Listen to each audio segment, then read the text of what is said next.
We'll start with 3 Omkara and the prayer together.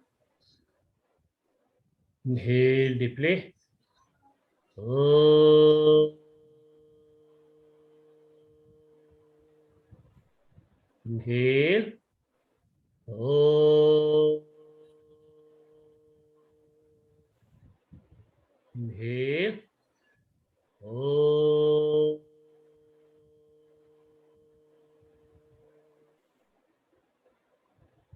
Om Sahana Vavato Sahana Bhunakto Sahaviryam Karavavahai Tejasvinavadhitamastu ma Vidvishavahai. Om Shanti Shanti Shanti. Yogena Chittasya Padena Vacha Malam Sharirasya Cha Vaidyakena Yopakarotam Pravaram Munina Patanchalim Pranchaliranatosmi. Patanchalim Pranchaliranatosmi.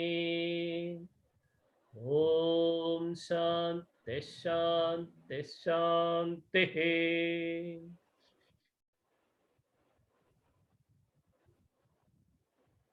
Our beloved Swamiji is there with us to continue the session, Patanjali Yoga Sutra sessions. So I request Swamiji, please start the session. Hari Om. I hope I'm audible. We have been discussing the science of yoga, or the science of happiness, if I may put it in simpler terms. And as we have been discussing, we know that the Yoga Sutra contains 4 chapters, which are prescribed to different types of seekers like you and me. At the onset, what I would like to mention is that what differentiates you as yoga teachers from other yoga instructors is that other yoga instructors may have access to all the asanas and the physical aspect of yoga, whereas you who have studied the Patanjali Yoga Sutra will have the edge of having the complete picture of the world view presented by yoga. I hope I'm audible and you're able to understand. Okay. So before handling any scripture or any branch of study, as teachers, we should have certain structure about what we are talking about. And I would like to bring your attention towards 3 aspects that you should always have in mind whenever you present any topic, whether it is yoga or it is at your other areas of study. 3 main topics that you should know or you should convey to the audience, which is I'll list it down. The first one is the epistemology, or what we call as pramana siddhi. We should know what we are trying to convey, which pramana siddhi means the means of knowing. Pramana means a means of knowing. Okay. So for example, for me to see you or you to see me, your eyes are the pramana, isn't it? If your eyes are not there, you cannot see, isn't it? So the means of knowing is called a pramana. So the first thing to have in mind is pramana siddhi. So I think I mentioned this last session in the beginning, that why are we studying what we are studying? Okay. So why are we studying Patanjali Yoga Sutra? is because the Pratyaksha Pramana, or using our direct observation about the world, we are not able to locate the source of happiness, which is our goal, isn't it? And also logical, intellectual exercise also doesn't work. Anumana Pramana also doesn't work. So that is why we are studying the scripture, the third type of Pramana, Shabda Pramana. Okay, so this clarity is called Pramana Siddhi. In any science, you should have that. What is the means of knowing? Is it a microscope or a telescope or a scripture? What is the means of knowing? That we should know. Okay, so for us as a yoga teacher or a yoga student, the Pramana is Patanjali Yoga Sutra, this book that we are studying. And why are we choosing it? Because other Pramanas don't work as far as happiness is concerned. Okay, and the second important knowledge or clarity that you should have is the Prameya Siddhi. That is the theme or the subject matter. What is that you are studying? That you should know, isn't it? So that is called the Prameya. Prameya means the theme. The Prameya Siddhi you should have. So what is the theme of our sitting together and studying? We are studying the Patanjali Yoga Sutra, the yogic way of looking at life. So Patanjali Yoga Sutra is our pramana, the subject matter of study. Okay, that is the second thing. And the third thing, I hope I'm not going too fast. You are able to follow. Okay. So the third important thing to know is the Pramatra Siddhi. That is the person who is studying. Who is capable of studying, or who is capable of taking benefit of this study. The eligible people who are, you know, capable of studying it. So the eligibility criteria also you should know. So for example, if you want to go for engineering or some higher degree, you should clear the appropriate entrance examination, isn't it?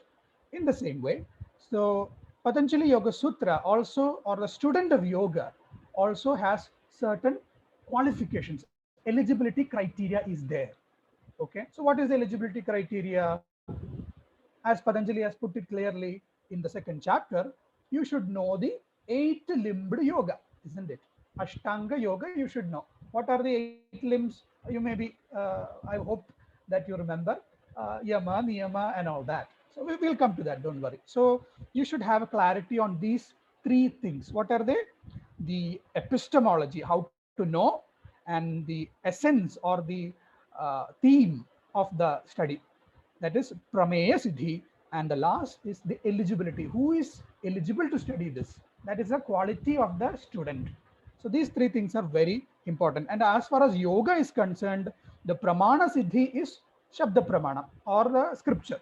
Patanjali Yoga Sutra is our Pramana, and Prameya is yoga, or ultimate happiness, Kaivalyam, as they call it in the scripture. Freedom, ultimate freedom.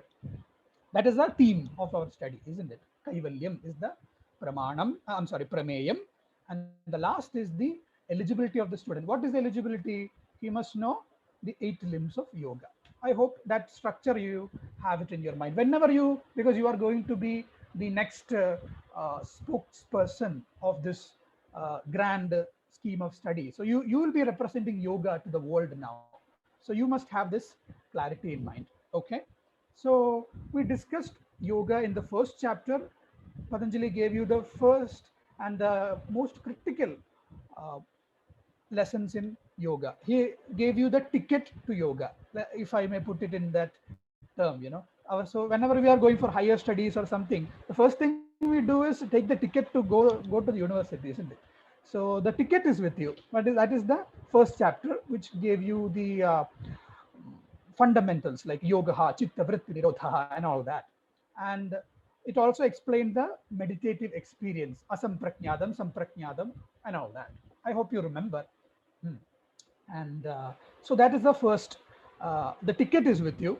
Okay. So now, when you go for higher studies, let us say, once the ticket is there, then what do you do? Your parents come and tell you with the utmost love as to what you should do. When you arrive at the station, who will come and pick you up? Your mama or chacha will come and pick you. How to identify them? They will hold a plug card and all that, isn't it? So how do I really go about it? So that Patanjali explained in the second chapter.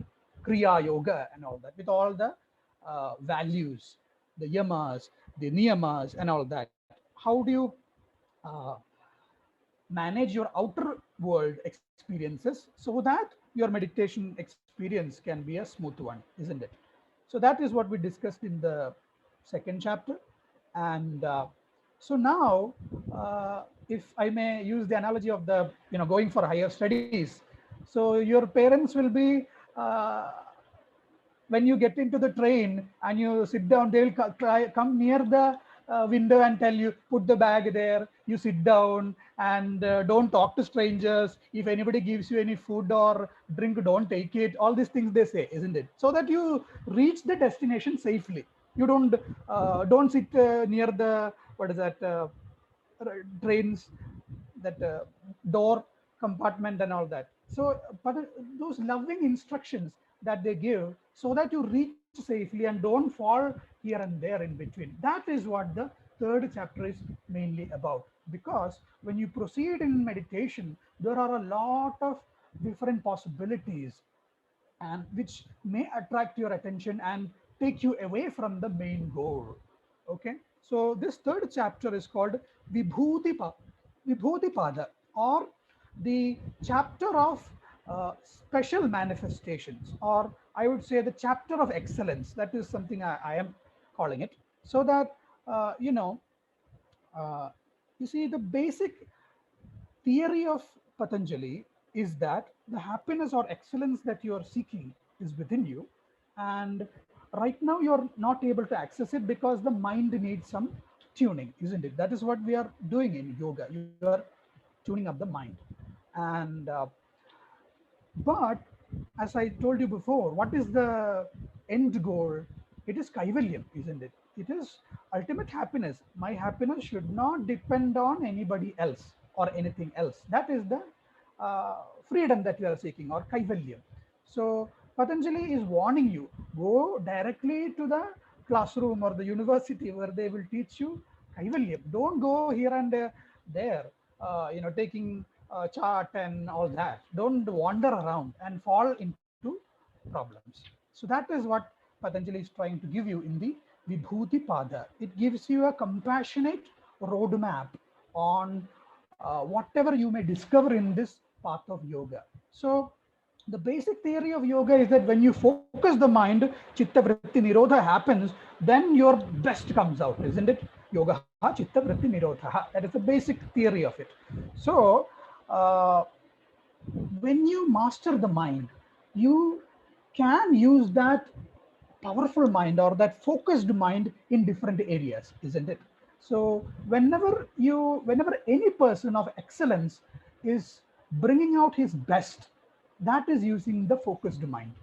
Okay, for example, when Sachin Tendulkar is batting, or uh, PT Usha is running, or Bruce Lee is fighting, whatever it is, whoever who excels in their area of uh, expertise, they are enjoying their work, and they are utmost focused in their work, isn't it? That is when the best in you comes out.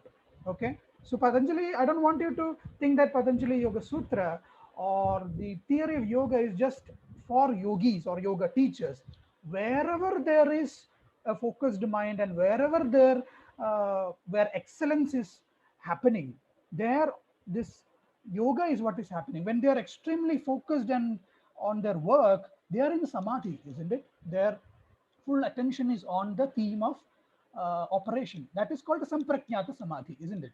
So I want you to expand the meanings of these words, sampraknyata, asampraknyata, and all that. When you are fully focused in a movie, you forget all your problems, and you're just enjoying the whole experience of it. That time you may be in asampraknyata samadhi. I'm just giving you a wider meaning to it, because you are enjoying the work or what you are doing, and there is no other distraction. Okay, so that is a kind of samadhi. So I'm giving you that wider meaning of all that, all those yogic experiences. So okay, so now we discussed the eight forms of or eight limbs of that uh, yogic experience. And we, as we saw in the second chapter, we discussed five limbs of the Ashtanga Yoga. I hope you know. What are they? The starting from the 10, I'm sorry, the 5 uh, contingent values, which are called yamas, which you must follow all the time, and contextual values called niyamas. I hope you have gone through what we discussed last time. So the 5 niyamas. Then what is next? Hmm. Niyama, then asana, and once you, that is mastering all whatever you have, practiced in your yoga sessions, and when you are comfortable and stable in a position, then you do pranayama, isn't it? You control the breath, asana, pranayama, then you, all your sense organs stop wandering and you focus on what your real purpose is. So that is called pratyahara. Your sense organs start to cooperate, and then pratyahara, and then the other 3 elements of Ashtanga Yoga is discussed in the Vibhuti Pada, or the 3rd chapter. Why did he, or Sage Patanjali, put it that way? Because the last 3 components, dharana, dhyana, and samadhi, these 3 components can be used to focus on your areas of interest and achieve excellence in those areas. I hope that is not too difficult for you. So whenever you are focused and enjoying your work, and you become an expert in it, and you can reap immense benefit and high reward in that area, isn't it? When check out all the people that you admire, your celebrities and your sports stars and all that. How do they excel in it? Because they are fully focused on it. That is, they perform a kind of dharana there. Dharana means focus. Okay, so they are fully focused on their work, and when they are doing it, uh, they don't have any other distractions like family and tax payment and all that. They are fully focused on their work. That is called dhyanam. When you focus all your work, all your attention on one particular subject, it is called dhyanam. Okay, and when they fully immerse into that subject, then their best comes out. That is, their work becomes a meditative experience for them. That is called samadhi. Okay, we'll come to the details, don't worry. Okay, so this chapter, Vibhuti is the chapter on excellence. That is, using the last 3 components of Ashtanga Yoga to achieve success in your respective fields. Okay, and okay, Swamiji, that sounds good, but the problem is Patanjali is warning us, because whatever you succeed or attain in the material world, they are all part of matter or prakriti, isn't it? And what is the fundamental property of matter? They keep changing, isn't it? So huge film stars and celebrities who have done wonders in their fields, some, most often, in the crown of the peak of their success, they feel miserable, and some of them commit suicide. Why is that? Because uh, in the midst of all those things that we and you and I dream about, they are still unhappy, because they don't have the source of happiness. They achieved everything that you and I want, but still they are miserable, isn't it? I'm not talking about all of them, but most of them, or some of them. You must go through their life also. What Whenever you want something, you must study who already has it. Then you can figure out the roadmap and all that. So people who succeed materially, they may not have a spiritual roots, as they say. And so Patanjali is warning you, like your parents near the train. Your main goal is spiritual realization, or finding your roots, the source of happiness, and not all these other things, he says. So that is why I call the Vibhuti Pada as a chapter of warning, that you must achieve success, but your main goal is samadhi and finding who you really are. I hope that makes sense to you. Okay. And one more thing that I wanted to mention is that whenever you give a presentation, there are 4 things that you must present. Okay, so as you present yoga to other people, these 4 topics you must cover. So all our Indian scriptures are structured in this way. There are 4 aspects of any topic that you must present. The first one, it may be seems familiar to you or repetitive to you, but this aspect of fourfold points or this 4 points of presentation can be applied to both Yoga Sutra as well as each chapter as well as each sentence. Everything has this fourfold qualifications. Okay, I'll get to that. So it is in the Sanskrit, it is called Anubandha Chatushtayam, he says. So any subject matter has 4 points to be covered. It is called Anubandha Chatushtayam.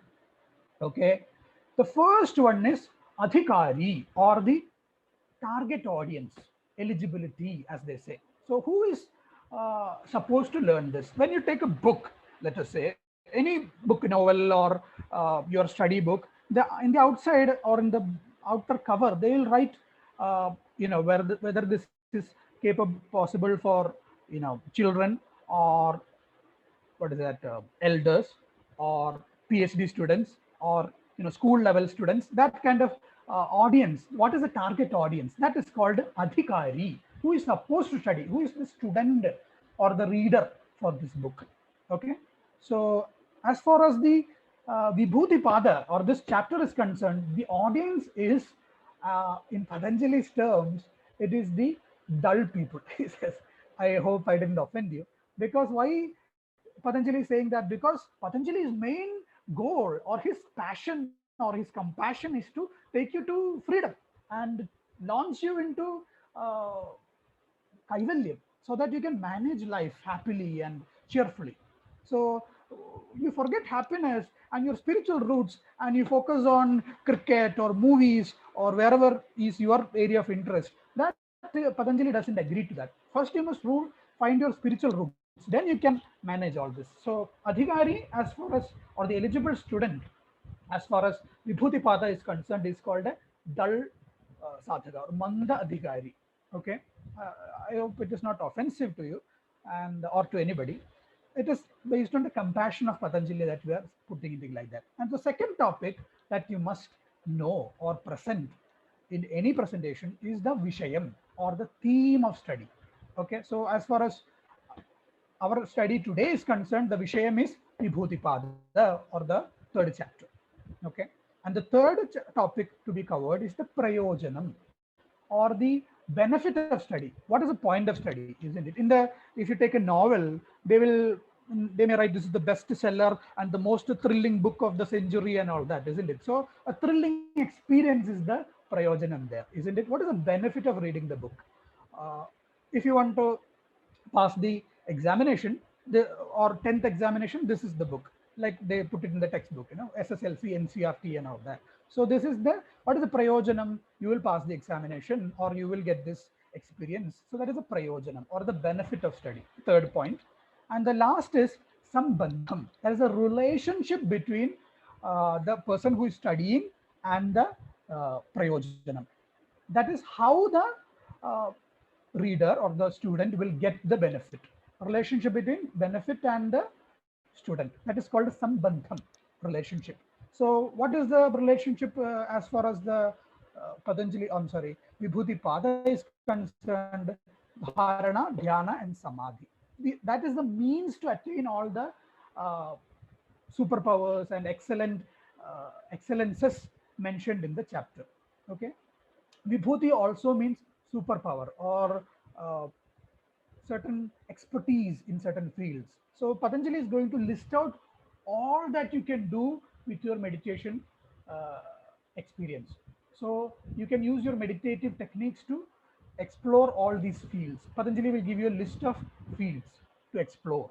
Okay, so adhikari, eligible student; Vishayam, the theme; and prayojanam, the benefit; and the correlation, or the sambandham. Okay, so that is what I want you to, this structure you must have when you present any topic. Okay,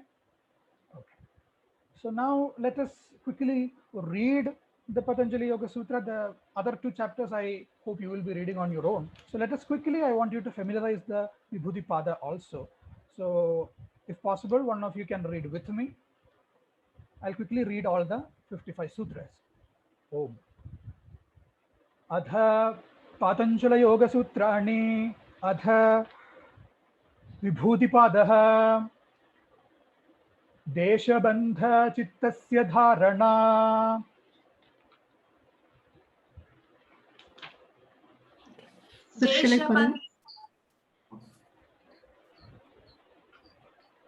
तत्र प्रत्यय anybody following? I will do Swami. Okay. Okay. तत्र प्रत्यय एकतानता ध्यानम् अदेव अर्थमात्रनिर्भासम् स्वरूपशून्यमिव समाधिः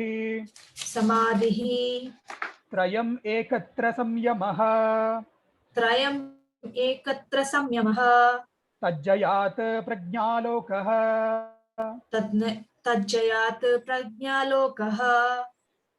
तस्य भूमिषु विनियोगः त्रयमन्तरङ्गम् पूर्वेभ्यः तदपि बहिरङ्गम् निर्बीजस्य व्युत्थान निरोध संस्कारयोः अभिभव प्रादुर्भावौ निरोधक्षण चित्तान्वयो निरोधपरिणामः तस्य प्रशान्तवाहिता संस्कारात् सर्वार्थता एकाग्रतयोः क्षय उदयौ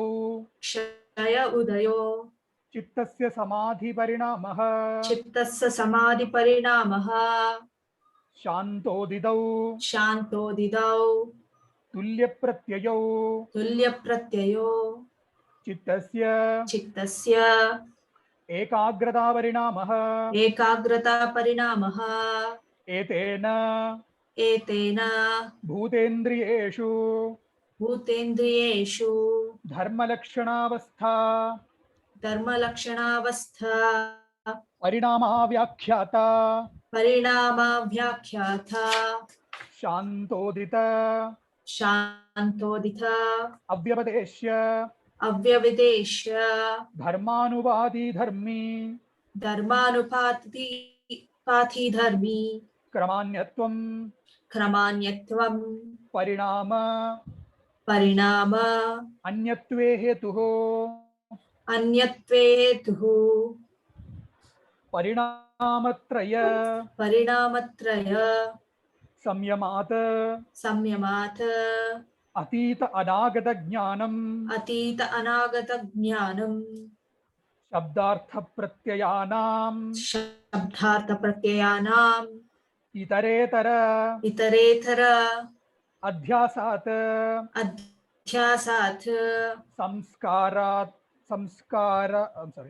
संकरः तत्प्रविभाग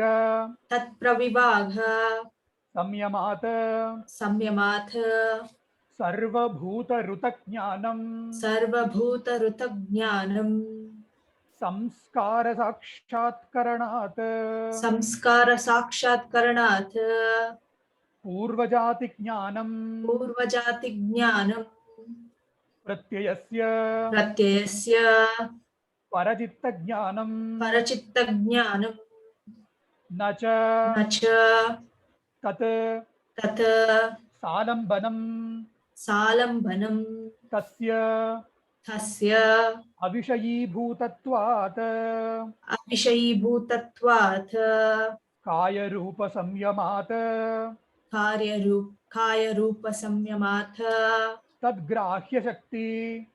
तद्ग्राह्य शक्ति स्तंभे चक्षुप्रकाश चक्षुप्रकाश असंप्रयोगे असंप्रयोगे अंतर्धानम् अंतर्धानम् सोपक्रमम् कोपक्रमम् निरुपक्रमम् च निरुप निरुपक्रमम् च कर्म कर्म तत्संयमाद तत्संयमाद अपरान्तम् अपरान्तं ज्ञानम् ज्ञानम् अरिष्टेभ्यो वा अरिष्टेभ्यो वा मैत्र्यादिषु मैत्र्यादिषु बलानि फलानि बलेषु फलेषु हस्तिबलादीनि अस्ति बलादीनि प्रवृत्त्या प्रवृत्त्या लोकन्यासात् लोकन्यासात् सूक्ष्म सूक्ष्म व्यवहित व्यवहित विप्रकृष्टज्ञानम् विप्रकृष्टज्ञानम् भुवनज्ञानम् भुवनज्ञानम् सूर्ये संयमात् सूर्ये संयमात् चन्द्रे चन्द्रे ताराव्यूहज्ञानम् ताराव्यूहज्ञानम् ध्रुवे ध्रुवे तद्गतिज्ञानम् तद्गतिज्ञानम् नाभिचक्रे नाभिचक्रे कायव्यूहज्ञानम् कायव्यूहज्ञानम् कण्ठकूपे कण्ठकूपे शुत् शुत् श्रुत पिपासानिवृत्तिः पिपासानिवृत्तिः कूर्मनाड्यां स्थैर्यम् कूर्मनाढ्यां स्थैर्यम् मूर्धज्योतिषी मूर्धज्योतिषी सिद्धदर्शनम् सिद्धदर्शनम् प्रातिभाद वा सर्वम् प्रातिभादिवा सर्वम् हृदये चित्तसंवित् हृदये चित्तसंवित सत्त्वपुरुषयोः सत्त्वपुरुषयोः अत्यन्त अत्यन्त असङ्कीर्णयोः असङ्कीर्णयोः प्रत्ययाविशेषः प्रत्ययाविशेषः भोगः भोगः परार्थत्वात् परार्थत्वार्थ स्वार्थसंयमात् स्वार्थ्यसंयमात् पुरुषज्ञानम् पुरुषज्ञानम् ततः ततः प्रातिभश्रवण प्रातिभस्वरण वेदनादर्श वेदनादर्श स्वादवर्ता जायन्ते स्वादवर्त्या जायन्ते ते ते समाधा समाधा उपसर्ग उपसर्ग व्युत्थाने सिद्धयः व्युत्थाने सिद्धयः बन्धकारण बन्धकारण शैथिल्यात् शैथिल्यात् प्रचारसंवेदनात् प्रचारसंवेदनात् च विच्च चित्तस्य चित्तस्य परशरीरावेशः परशरीराविषः उदानजयात् उदानजयात् जलपङ्क जलपङ्क कण्टकादिषु कण्टकादिषु असङ्गः असङ्गः उत्क्रान्तिश्च उत्क्रान्तिश्च समानजयात् समानजयात् प्रज्वलनम् प्रज्वलनम् प्रज्वलनम् also okay श्रोत्राकाशयोः श्रोत्राकाशयोः सम्बन्धसंयमात् संयमात् दिव्यं दिव्यं श्रोत्रम् कायाकाशयोः आकाशयोः सम्बन्धसंयमात् सम्बन्धसंयमात् लघुतूल लघुतूल समापत्तेः च च आकाशगमनम् आकाशगमनम् बहिः अकल्पिता वृत्तिः अकल्पिता वृत्तिः महाविदेह ततः प्रकाशावरणक्षयः प्रकाशावरणक्षयः स्थूल स्थूलः Swarupa, Swarupa, Sukshma, Sukshma, Anvayarthavatva, Anyayarthavartva, Samyamat, Samyamat, Bhutajayah, Bhutajayaha, Tato, Tato, Animadi, Animadi, Pradurbhavaha, Praturbhavaha, Kaya Sambatta, Kaya Sambattha, Dharmana, Dharmana, Abhighatascha, Avigatascha, Rupalavanya, Rupalavanya, Balavajra, Balavajra, Samhananatvani, Samhananatvani, Kaya Sampata, Kaya Sampatha, Grahanaswarupa, Grahanaswarupa, Asmita, Asmita, Anvayarthavatva, Anvayarthavartva, Samyamad, Samyamadha, Indriyajayah, Indriyajayaha, Tato Manojavitvam, Tato Manojavitvam, Vikaranabhavaha, Vikaranabhavaha, Pradhanajayascha, Pradhanajayascha, Sattva-purusha Anyata, Sattva Purusha Anyatha, Khyadimatrasya, Kyatimatrasya, Sarvabhava, Sarvabhava, Adhishtadritvam, Adhishtavritvam, Sarvajñadritvam cha, Sarvagnadutvam cha, Tadvairagyad, Tadvairaghyad, Api, Api, Doshabijakshaye, Doshabijakshaye, Kaivalyam, Kaivalyam, Sthani, Sthani, Upanimantrane, Upanimantrane, Sangaha, Sangaha, Smayagaranam, Smayagaranam, Punaha, Punaha, Anishtaprasangat, Anishtaprasangayat, Kshanatatkamayoho, Kshanatakramayoho, Samyamat, Samyamat, Vivekajam Jnanam, Vivekasangyanam, Jatilakshana, Jatilakshana, Deshaihi, Deshaihi, Anyata, Anyatha, Anavachhedat, Anavachedhat, Tulyayoho, Ulyayoho, Tataha Pratipattihi, Tataha Pratipattihi, Tarakam Sarva Vishayam, Tharakam Sarva Vishayam, Sarvatha Vishayam, Sarvatha Vishayam, Akramam, Akramam, Cheti, Cheti, Vivekajam Jnanam, Vivekajnanam, Sattva-purushayoho, Sattva-purushayoho, Shuddhi-samye, Shuddhi-samye, Kaivalyam. Kaivalyam. This is the Vibhuti Pada. Keep practicing it, keep reading it, and you will master it. Okay, so let us quickly get down to business. So the last three limbs of the meditative experience, or yoga as Patanjali calls it, the last three limbs are Dharana, Dhyana, and Samadhi. They are used to attain excellence in our respective fields. So they are being defined here. So as yoga teachers, my hope is that you would know the definition of each limb at least. You know, my dream is that you will study all the 195 sutras and master it. But at least all the 8 limbs, their definitions you must be able to point out when somebody asks you.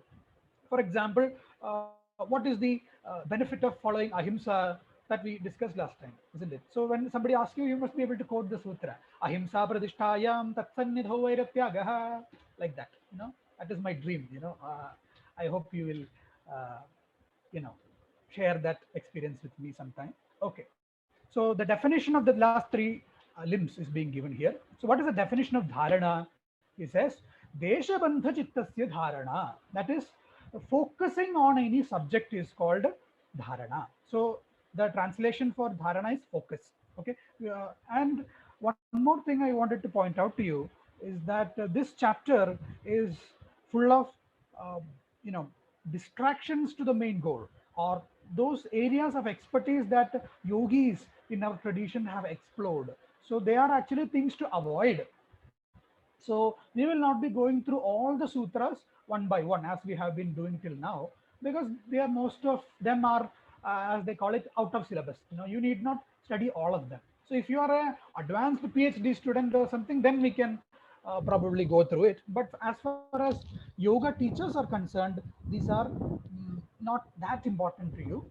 So but still, the 195 sutras, I hope you will study. But the details, like technical details like asampraknyada, sampraknyada, blah blah, that we may not go through all for all the sutras. Okay, so important sutras you will go through today and hopefully complete the pada. Okay, so Deshabandha Chittasya Dharana, you're focusing on a theme is called Dharana. Okay, and we all know that the mind has the habit of wandering around. So our effort to focus it on a particular theme is called Dharana. And once you are focused on a theme, you automatic you what do you do when you focus on a theme? You try to bring familiar thoughts, isn't it? So when you're trying to meditate on Krishna, let us say, you bring all of Krishna thoughts, isn't it? Like he has a peacock feather on his crown, and he's generally portrayed as blue or dark, and he's wearing a yellow cloth, and he's uh, very beautifully dressed and all that. So these are all similar thoughts, isn't it? So like the popular example is like you pour ghee from a bottle. I hope you have poured ghee in your kitchen at least. So when you pour ghee, it's not like pouring water, is it? If you pour water, it falls all over the place, isn't it? But when you pour a thick liquid such as ghee or oil, it flows in a line, isn't it? Have you noticed it? So that that kind of thought pattern is called dhyanam. Taila dhara iva, like a oil or ghee flowing. That is the example used by our acharyas, teachers. So tatra pratyaya ekatanata dhyanam. That is, tatra means there, where in the theme chosen for meditation, pratyaya means thoughts, ekatanata, similar thoughts you are bringing. All the other waste thoughts you are ignoring for now and bringing only similar thoughts. That process is called dhyanam. That is, you are bringing all your mental faculties to that theme of study. I hope that is not rocket science to you. And in this dhyanam, as you know, meditation process that you all have experienced, you yourself told me that the mind keeps focusing, changing focuses, and it sometimes the it focuses on the theme, sometimes it goes elsewhere. So Patanjali is mainly listing out three areas where your mind will keep wandering when you are trying to meditate. You as advanced teachers you must be knowing, but still let us list it out. One is the subject of meditation. If Krishna is the subject, sometime for some time it may stay there, isn't it? That must be your experience. I hope you agree with that. And then it slowly moves away from the theme, and then it focuses on the surroundings, isn't it? So that it focuses on the thought that I am meditating. Meditation is going on, so let me focus and all that. So that thought, the focusing on the process of meditation is called grahanam. This is a technical term. You don't have to worry about the technical terms, but I'm just giving you to familiarize, so you don't have to feel alien about it. Okay. And third theme is the grahita or the meditator. You sometimes you think that, oh, I am meditating, and today is okay, or meditation is going on well. And sometimes it goes into the theme, sometimes it goes into your area that you are meditating. Sometimes, oh, meditation is going on, I should focus. These three areas, that is subjective meditation, grahyam, process of meditation, grahanam, and the meditator himself or herself, grahita. These three themes will keep on varying in the process of meditation. So dhyanam has these three steps. Okay, grahanam, grahita, and grahyam, the theme. Okay, and focus the flow of thought, tailadhara iva, that is called dhyanam. Okay, I hope that is not too difficult for you. This chapter is a little theory part is there. Please bear with me, but some interesting things are also coming, so don't worry. And then what is the last limb of meditation? Samadhi. When you focus on the theme of meditation, you automatically fall into that beautiful, blissful meditative experience. That is called a samadhi. He says, Tadeva arthamatra nirbhasam swarupa shunyam iva samadhi. That is, all other thoughts are gone and the theme exclusively remains, and that is called samadhi. Patanjali mainly means sampraknyata samadhi here. So that is what we saw in the first chapter, isn't it? Your theme, you just dip into the theme. You forget yourself, and the theme alone remains. Like you're enjoying a movie, isn't it? You forget all your troubles and you're just enjoying, isn't it? That state, enjoyment or blissful state, is called samadhi. Okay. Tadeva arthamatra nirbhasam. The theme alone remains and everything else gone. Swarupa Shunyam. Swarupa Shunyam means you forget who you are, isn't it?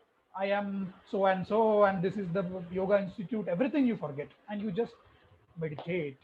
That blissful experience is called samadhi. Okay.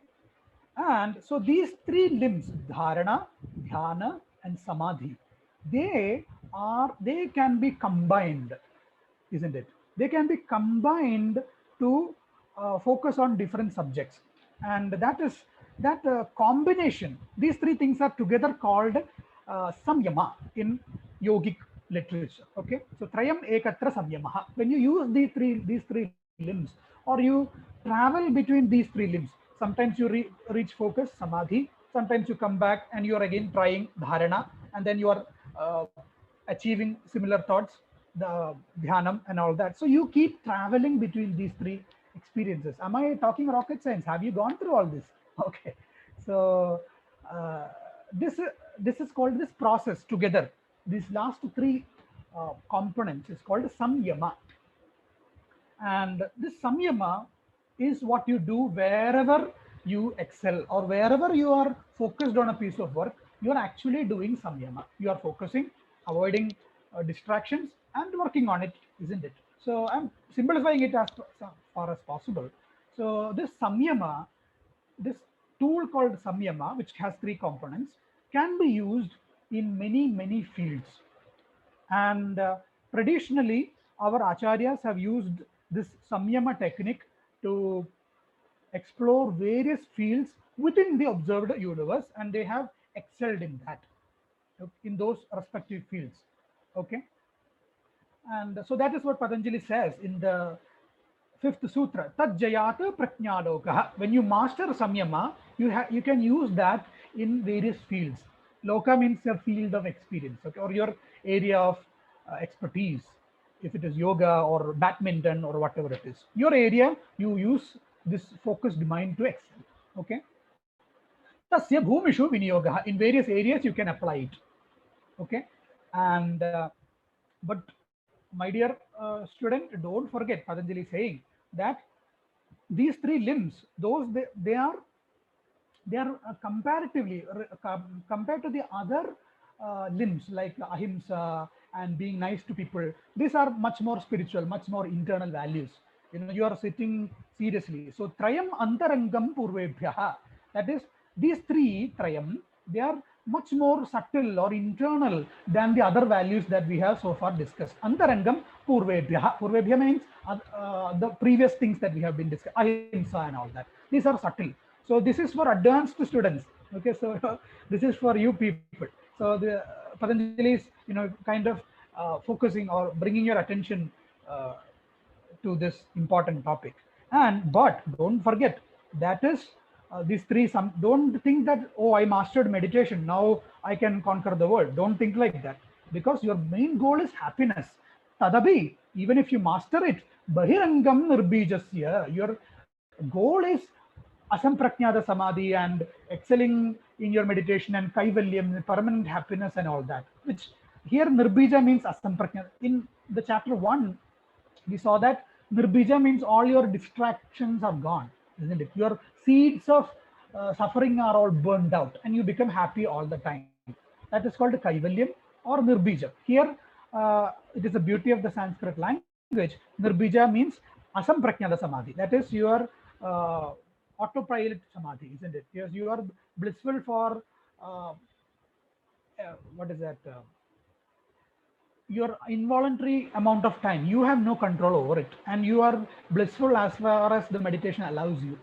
So that asampragnata samadhi is called nirbija here. So your dharana, dhyana, and samadhi don't get cocky and don't get arrogant. It is still exterior to your real goal, asampragnata samadhi. So keep practicing or keep focusing, he says. And Sutras 9 to 12, they further elaborate this journey that you get distracted and you come back, and then you again get distracted and you come back. That process, like your focus is going on like a sine wave, like it goes, it focuses, it reaches a peak, then it comes back, then you again have to, with effort, it goes. So that process is being described in a great detail, which we will skip for now. That in an advanced PhD class or something we can discuss. So it is out of syllabus for you, so don't worry.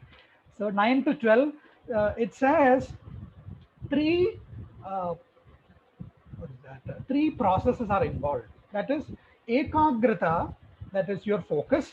Then you enter contemplation, that you think about the subject. That is the second. It is called samadhi. And the last is nirodha. These are all technical terms. I don't want to bore you people with that. So that is why I'm not going into it. So three steps are involved. Basically, that much you must know. That is, one is ekagrata, focus. Second is contemplation, your effort to meditate, contemplation, samadhi. And the last is meditative experience, nirodha. These three things are explained in the three sutras, which you don't have to worry, don't worry. You just keep alternating between ekagrata, focus, contemplation, effortful meditation, and automated meditation, nirodha. Okay, so we'll temporarily skip over that. Okay, and when you use this samyama to when now you are a focused person, isn't it? You have followed ahimsa, satya, asteyam, and all that. So your meditation has become a very convenient, easy process. So now when you use that focused mind, whenever you do a piece of work, you are able to put your heart and soul into it. So that is ideally what you're supposed to be doing.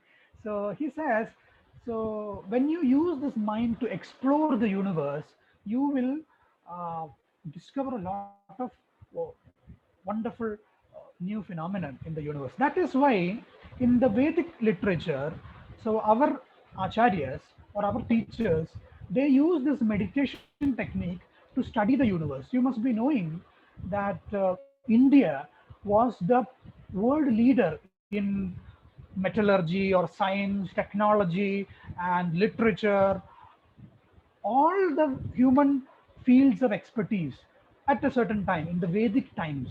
And once we gave away our Vedic system of study and focused on the British Western system of study, and we gave up the Gurukula education and all that, then our knowledge became westernized and our education became divided. What do you mean by divided? Spirituality is one area and material sciences became the other area.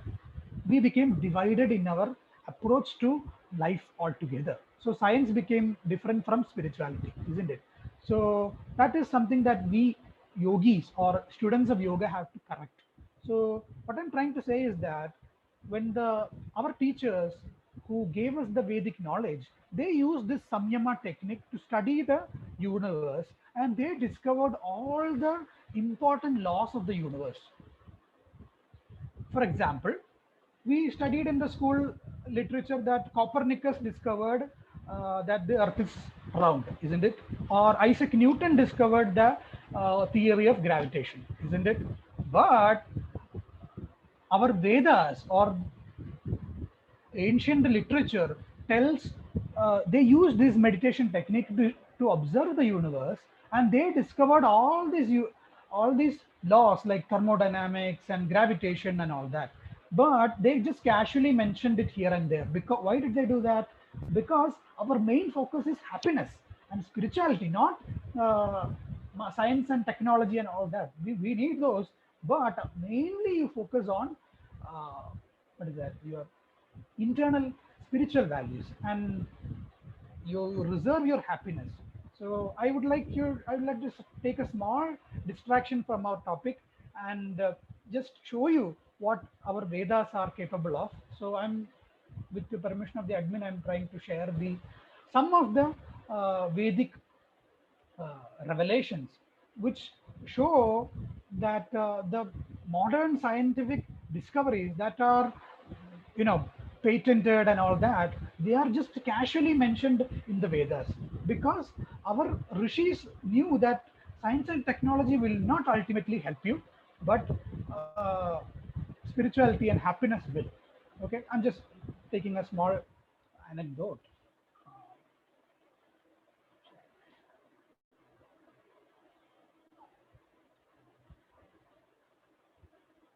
Okay, these are some of the Vedic sutras that show some of the so-called celebrated what is that discoveries of the modern science. For example, Copernicus found that the Earth is round in 16th century. That is what we study. But the Rig Veda, which is at least 60,000 years old, or even before history, they clearly mention that the Earth is round. In the Shatapada Brahmana of the Yajurveda, it says, Parimandala iva imam lokam. The Earth is a spherical object, and our planet is a spherical object. So these kind of discoveries are very common in the Vedic literature. I'm just bringing your attention to it so that to bring the value of what we are discussing. You know, the samyama is not just something you do for passing your yoga examination. It is something that our rishis have used to discover the architecture of the universe. Okay, and one more thing, that the Earth, we have studied that it rotates around an axis which is inclined and all that. So that also has been mentioned in the Rig Veda. The sutra number is mentioned, if you see, 1065.6. It says, Yam Govattagi Varyeti. The Earth rotates around an axis. The Western world discovered it very recently, but our meditators, the Indian rishis, have found it out a long time ago. And of course, you must know the history of Copernicus, who discovered it. He was threatened by the Pope or the Christian clergy, and finally he was murdered and tortured and killed also for saying that Earth is not the center of the universe, but the sun is the center of the universe, isn't it? Because if you question religion, then the whole thing breaks up, isn't it? So the whole politics and power structure breaks up. So the Western clergy have always kept science and spirituality different, but that is not the approach in India. Indian rishis use the spiritual understanding to unite our life and spiritual understanding. One more example is the study that the Earth was broken off from the sun and cooled off later. So that is why the Earth, internal part of the Earth, is still hot and lava and all that. That is also mentioned in the Brihadaranyaka Upanishad. Agnigarbha Prithvi Mata Iva. Okay, and also that gravitational law, which supposedly Isaac Newton has shared with us, that is mentioned in the Upanishad. The Earth attracts all things towards the itself. Mallum Bibhrati Guru Bhrata. This is from the Brihadaranyaka Upanishad. You can research about it and find out. And also, you must have studied the derivation in the school that when you throw a stone, it forms a parabola and reaches the Earth, isn't it? So that also is mentioned in our Vedas. And the Shankaracharya's commentary also mentions about gravitational force and magnetism also, that the Earth behaves as a magnet, and the planet itself attracts other planets, and that is how the solar system is functioning. All these things are mentioned in the Vedas. So what I'm trying to say here is that the focus or samyama is a very powerful tool. So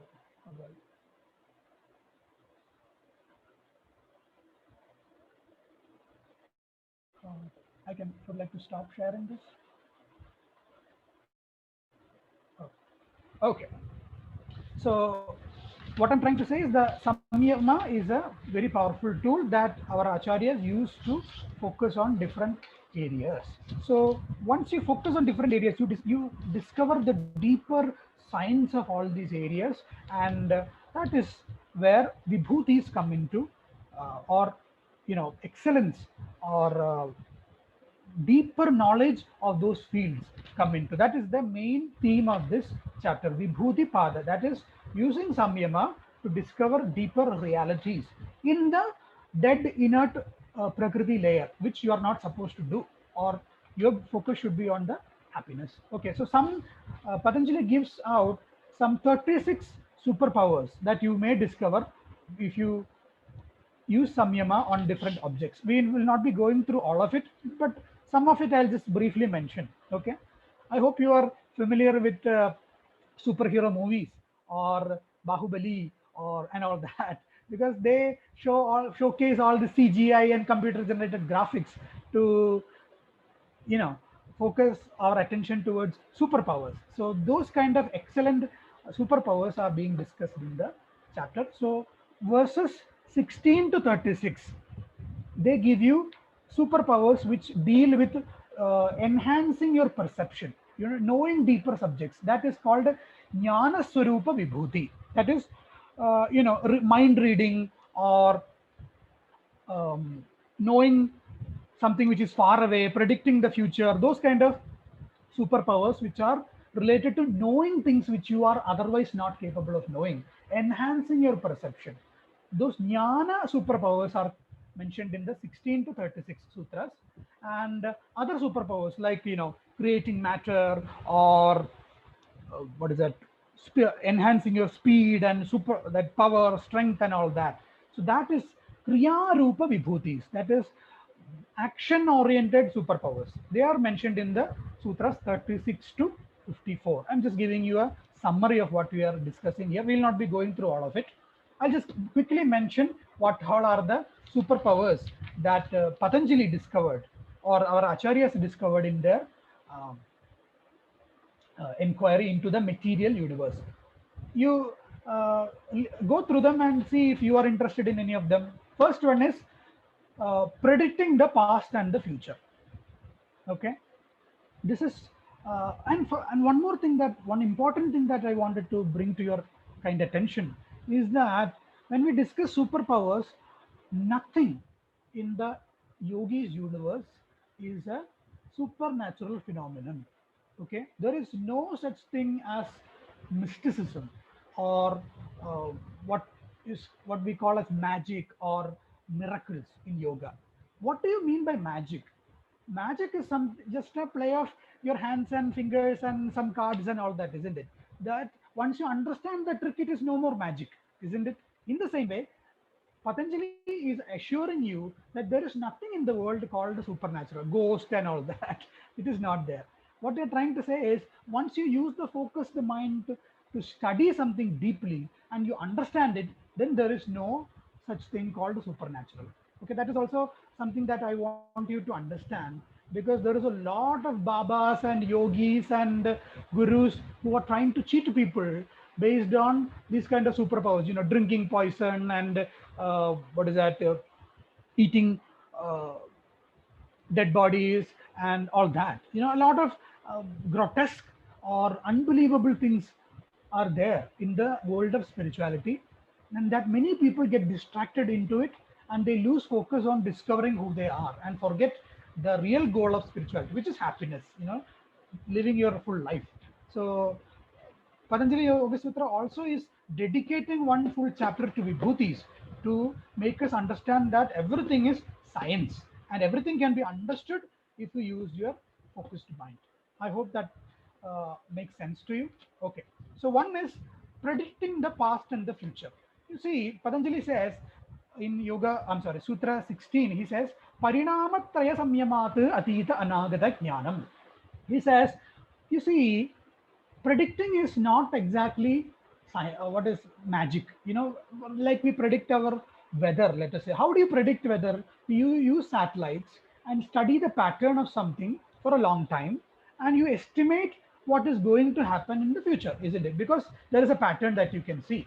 In summer it will be hot, in winter it will be cold. In these months the winds from the western ghats, let us say, will blow into this part of the continent, and it will become colder, hotter, etc., isn't it? So when you study the pattern, you can predict the future and past, isn't it? So when you study the pattern, past and the current, situation, you can predict the future. That is the basic theory of prediction, isn't it? So the yogi uses his focused mind to predict the future of something. That is not, Patanjali is giving the basic theory of this superpower that people think called prediction. You just focus on the pattern and you can estimate the future. Okay, I'm just giving you the basic theory of it. How it works and all we can discuss later. And another superpowers is that Patanjali uses is Google Translate, if I may use the word. He says shabda artha pratyayanam iteretara adhyasat sankaraha tat pravibhaga samyamat sarva bhuta ruta jnanam. He says if you focus on language and if you study language deeply, you can understand that you will be at a point where you can understand even without using words. Is it that is your dog when your dog tells something that it is hungry, or your cat is meowing, or when your baby is trying to coo and make some noise, uh, the mother understands it, isn't it? You and I may not understand it. You may feel headache. Yo, what is the baby trying to say? You don't understand it, but the mother understands it, isn't it? Mother has that focus on the baby. Her attention is on the baby, and so she understands all these tiny signals and sounds. So Patanjali is using that technique to tell us that if you study sound or language deeply, you can understand all languages. He says, okay. There is another superpower that Patanjali is listing, and he says, if you one more superpower, that is, you can understand your current situation or your previous birth. He says, samskara sakshatkaranatu purvajati jnanam. He says, if you study your habits, or samskara means habits, if you study your habits, you can find out your previous situation, isn't it? If you have severe, what is that? Cancer or asthma or something, you can estimate that you must have used a tobacco or something, isn't it? So, or some cancer substances you must have used, isn't it? In the same way, your current situation or your habits, if you study, you can predict your previous situation, or birth means your previous situation, not just previous birth. So Patanjali gives the traditional meaning of previous birth, but if you study the habits, you can estimate your previous situation. That is one more thing Patanjali is giving. I hope like that a lot of superpowers Patanjali is explaining. So I hope you are interested in it. And one other interesting superpower that Patanjali is listing is mind reading. I hope you are interested in it. Thank God that we don't have a mind reading superpower, isn't it? Because if you had the power, you will be reading all the nonsense that other people are talking about you, isn't it? I remember that once when Swami Chinmayananda ji was giving giving an interview, somebody asked, Swamiji, do you know how mind reading? But Swamiji says, Swamiji is a very strict person. He says, why should I look into other people's bathrooms? He says, that is, why should you interfere into what other people are thinking? Thank God we are not able to see other people's mind, isn't it? Because we'll get very hurt, isn't it? We will see what all nonsense they are thinking about us. So Patanjali says if you focus on your mind, you can read other people's mind. He says, Pratyasya parachitta jnanam. He says, if you really honestly study your mind, how my mind is working, then you can empathize with the other person's mind and you can read his mind also, he says. Okay. So, so the main theme here is empathy. If you empathize deeply with another person, you can read his mind, isn't it? Sometimes when the wife is angry, one look is enough. You understand that it is not a safe place, isn't it? In the same way, empathy or mind reading is not a impossible phenomenon. When you are able to focus on the details of body language and all that, you can actually read a person's mind. Patanjali takes it to the extreme and says that mind reading is possible. Okay. Okay. But when your wife is angry, you can find out that she's angry, but you may not find out why she's angry, isn't it? Patanjali says, Nacha tat salambanam tasya vishayi bhutatvat. You may not, you can find out the thoughts, but you cannot find out the reason for the thoughts, because that is that person's particular experience. He may have a headache or something. That is why he's angry today. So that reason of mind reading you cannot find out, but to a certain degree, mind reading is possible, he says. Okay, and 21st sutra is very interesting. He says invisibility. Uh, Patanjali says you can become invisible if you practice meditation. Okay, you meditate and find out, but the basic theory he is giving here. He says काय रूप संयमात् तथा ग्राह्य शक्ति स्तंभे चक्षु प्रकाश असंप्रयोगे अंतर्धानम. He says, you see, how do you see something? Uh, we see things because light reflects on it, isn't it? You must have studied in the school level physics classroom, isn't it? When light falls on an object, it reflects on it and falls on your eyeballs, your retina. That is how you see it, isn't it? So Patanjali says, if you can break that cycle, that if the light reflecting on a subject, on an object and falling on your eyes, if that process can be broken, then you can become invisible, he says. This is not a very impossible theory. As you can Google it and find out that the cloaking technology or invisibility is actually something that our defense research people are doing very seriously. For example, the F-35 supersonic jet or the RQ-170 bomber, these are some of the aircrafts that are using materials that will absorb all the light that falls on it. And you can Google and find out that they use certain nanotubes and all that to cover the object so that light falling on it can be fully absorbed. When light falling on it gets fully absorbed, it doesn't reflect and hit on your eyes. So the object naturally becomes invisible to you, isn't it? So that is the basic theory of invisibility. So a lot of research is going on in this area. For example, the 2010 Defense Intelligence Research Report of USA that has been published in the internet. You can Google and find out. There is a great deal of research that is going on regarding invisibility. Invisibility is not something that you see only in movies. That right now people are researching into it, and the basic theory is this that Patanjali is giving, that if you can break the light falling on an object into your eyeballs using certain techniques, then you can master invisibility, he says. Okay, I hope that is interesting to you and you can research and find out.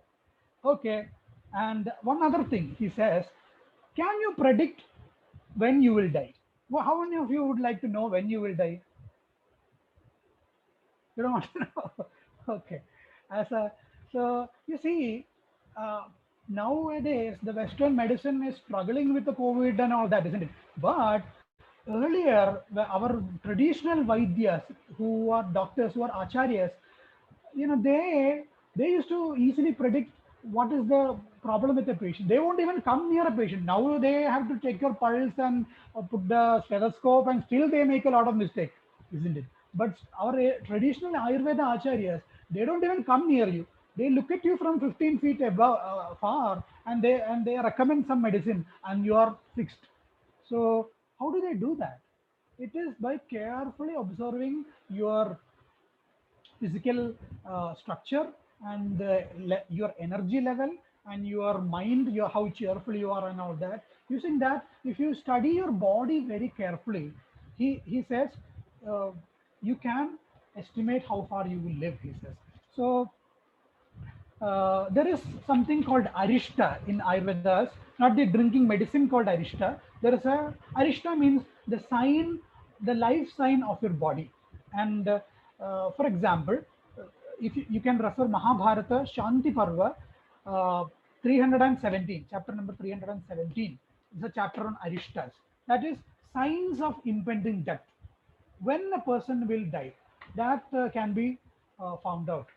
Because the breathing pattern and the energy level, if you're sensitive enough, you can sense it and predict when the person is going to die, he says. For example, one of the sutras in Mahabharata says that if a person, when he looks at a bright object like a moon or a sun, and he sees the object to be cracked, like looking through a cobweb, cobweb, the spider's web. So if you see object as a broken, if you have some defect and you see it as broken, then that person's life sign is very weak. and he will die in the before 7 days he may die, he says. Like that, Mahabharata lists out when you are in your last year of death, when you are in 1 week before dying, when you will die today. All these signs of death are which are called arishtas. They have been listed out. You refer and find out. So Patanjali says if you observe the body very carefully, you can find out when you will die, he says. There is not a, like a prediction, like a black magic or something. If you can honestly analyze your life and the life signals that the body is giving, you can find it out, he says. Okay.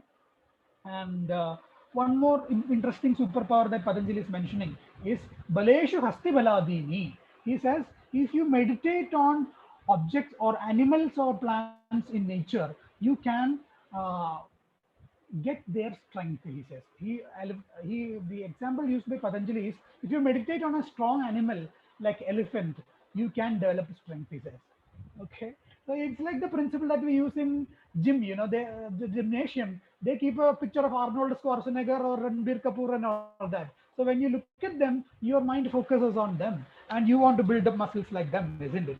So, and you work out towards that and you attain it, isn't it? In the same way, uh, a lot of scientific discoveries are based on animals and plants in nature. For example, Japanese bullet train, it is world famous, isn't it? It was discovered, it was the basic principle for Japanese bullet train was inspired by from a kingfisher. Kingfisher, that bird who catches fish. So the the basic theorem for bullet train was discovered from the kingfisher. And another example, the world famous example, the flight discovered by the Wright brothers, that was discovered by studying the birds. These uh, the Bernoulli's theorem and all that, that was discovered by studying birds. And similarly, the needles that earlier they used to use big needles for taking injections. Nowadays it is a little less painful needle, isn't it? So that needle, painless needle, was discovered by studying mosquitoes. Okay, so the Benz automobile, which have very high tensile strength, that was discovered by studying certain types of deciduous trees. How trees or the tree bark, which is lightweight but very strong, that was inspired these kind of lightweight but strong materials, as explained by Mercedes-Benz. You can go and study all those. So Patanjali says if you study nature very deeply, you can discover very many scientific discoveries, he says. Okay, a lot of other superpowers are also mentioned, which we will be skipping for now due to our limited time. And one more thing, he says, Kantagope Shutpi Pasa Nivrtihi. He says you can control your, that is the 30th sutra. He says you can temporarily control your hunger and thirst if you focus, if you meditate on the base of your throat, he says. As you may know, or as modern science indicates, the thyroid gland is there in the throat region, isn't it? Thyroid gland is what alerts the body about the hunger and thirst. So if you are able to control and meditate on the thyroid gland, you can temporarily control hunger and thirst, he says. You experiment and find out. Okay, and there are many other superpowers also that Patanjali is mentioning. And he says, um, okay, now the 37th sutra is something very important that Patanjali, that is the main crux of this chapter. He says, te means these. What are these? The superpowers that you will discover. Samadha upasarga vyuthane siddhayaha. They are distractions from the main goal, which is samadhi. Vyuthana means distraction. Okay, samadha upasarga vyuthanam. When you distract yourself by focusing on hunger and thirst and mind reading and all that, those are all superpowers that you will discover. You may get famous, you may become a famous magician, you may come on YouTube and people will admire you, but after that, after all that fame and name, you will again be miserable. Isn't it? Like that happens to our celebrities. So Patanjali is giving that warning that these superpowers, they are all distractions from your main goal or your main life goal, which is happiness, yoga, samadhi, and all that. So te samadha upasarga yuthane siddhaya. When you deviate from samadhi, you may get all the superpowers. So what Patanjali is trying to say is that whoever, any teacher or any guru who says that you can be like me, you can walk on water, or show these superpowers, they are actually in Patanjali school. Patanjali gives utter disrespect to such gurus. He says he has no value for any of these things, because your main goal is happiness in life, and don't fall for all these tricks. So if you travel to North India and all that, you will find a lot of Babas and Swamis. No disrespect to them, but there are a lot of people who are distracted from the main goal. I myself have, when I went to Badrinath or Haridwar, I saw a lot of centers that teach all these things, levitation and flying and mind reading and all that, for crash course in mind reading. Big signboards are there. So those are all distractions, and don't fall for them. Patanjali is giving the compassionate warning to us. Okay. And a lot of other superpowers are also mentioned, which we'll be skipping. You can read it and find out. And some of them are flight, the theory of flight, and the theory of uh, looking good without any makeup, samana jevatri jwalanam, all those kind of superpowers he says. That is the, you see, I'll briefly mention it. You see, the body has five pranas, the five vital energies function in the body. So if you meditate on each of them, you will get some superpower, he says. What are the five pranas? You must be knowing. Prana, uh, apana, udana, samana, and all that. These are vital energies that control the osmoregulation of the body. Prana brings life into the body. Apana is used for excretion, removing poisonous things from the body, toxic materials from the body. And what is that? Samana is something that circulates all the nutrition to the body. And udana is that which helps you stand up, against gravity. Otherwise, you'll be falling flat, isn't it? Udana is that which gives you the power to stand up against gravity like a human being. So that if you meditate on udana and master the udana, you will be able to not only stand up against gravity, you can jump high and all that. You athletes are mastering the udana to jump high and perhaps even fly, he says, Patanjali says. Okay, so this is the basic principle of flight, isn't it? Your upward thrust should be more than gravity. Then you will start rising, isn't it? Like the rockets. So that theory also Patanjali is briefly mentioning here. So you can research and find out all these things. And okay, and Patanjali says towards the last portion of the chapter, he says there are a lot of other things that are Manoja Vittam and all that. So super fast reflexes like Bruce Lee, or Jackie Chan. So you can master your reflexes by careful practice of martial arts and other sciences like that to be as quick as the mind, he says. Such superpowers are also there. And okay, so Vyasa, in his commentary, after studying all this, says, you and I, students of yoga, are four types. Okay, this you can use to evaluate yourself. He says, one is beginner. How do you define a beginner? A beginner will have some experiences of meditation, as we discussed in the other classes. Some days it is beautiful, some days it doesn't work. That kind of yogi is called a beginner. The technical term is Prathama Kalpika. Prathama Kalpika means a beginner. Okay. And the second type of yogi is called medium yogi. He's called Madhubhumi. Madhubhumi means he has experienced some Prajnata Samadhi, or he has mastered some Prajnata Samadhi. When you focuses on a work, you will be able to fully focus on it. He is master of Sampragnata Samadhi. That is a medium yogi. Okay. The third is an expert. What is the third expert?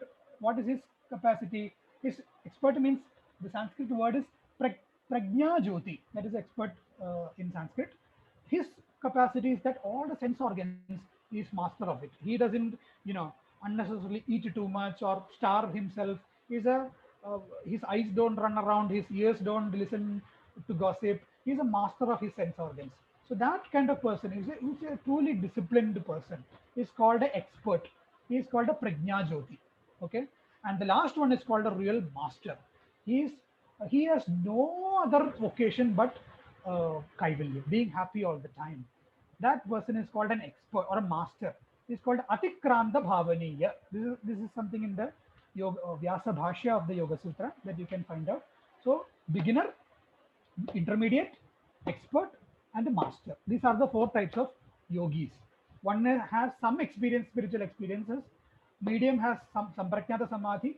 The expert has a complete mastery of all his sensory faculties. And the last one is fully focused on Nirodha, mastering the mind. So you evaluate yourself. We don't want to point a finger at anybody. You evaluate yourself and find out where you have reached. So Patanjali is giving that roadmap how to reach your destination.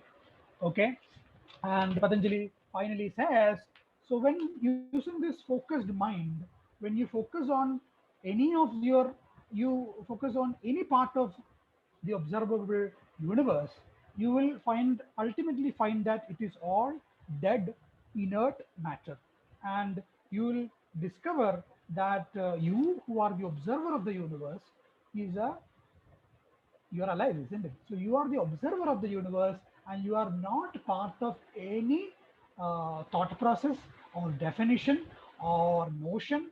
You are completely free and liberated as you who really are. So that is called kaivalyam, he says.